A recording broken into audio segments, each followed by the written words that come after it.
যাদের এত ক্ষমতা যে তৃণমূলের কোনো পদে এখন না থেকেও সাউথ ক্যালকাটা ল কলেজের দেওয়াল জুড়ে এই মনোজিতদের নাম লেখা থাকে। আমরা ছোটবেলা থেকে দেখে আসছিলাম স্কুল কলেজের দেওয়ালে নেতাজি সুভাষচন্দ্র বোসের ছবি থাকতে, বিবেকানন্দের ছবি থাকতে, কিন্তু এই প্রথম দেখলাম যে কলেজের দেওয়ালে স্বাধীনতা সংগ্রামে তার অবদানের ফলে হোক কিংবা কি কারণে জানি না, কোনো একটা অজ্ঞাত কারণে দেওয়াল জুড়ে মনোজিৎ দাদার নাম। আরে আগামী প্রজন্মের নেতারা কেন এরকম হবে না বলুন তো? যে দলে অনুব্রত মণ্ডলের মতো সিনিয়র নেতারা পুলিশের মা বউ তুলে উদ্দাম গালিগালাজ করেন, যে কুণাল ঘোষের মতো একটা নেতা ফেসবুকে কেউ ক্রিটিসাইজ করলেই তাকে ক্ষয়ের ছেলে বয়ের ছেলে এই 4 অক্ষরের গালিগালাজ দেন, সেই দলের আগামী প্রজন্মের নেতারা কি শিখবে?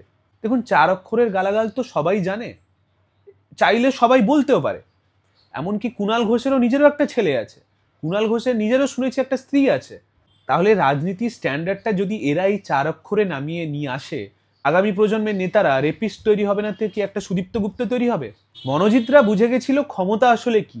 সেই ক্ষমতার দম্ভ দেখিয়ে নিজের চাকরি করে নেওয়া, অন্যদের পথ পাইয়ে দেওয়া, কলেজের দেওয়ালে নিজের নাম লেখানো, এই জিনিসগুলো খুব অল্প বয়সে রপ্ত করে ফেলেছিল এই মনোজিতরা।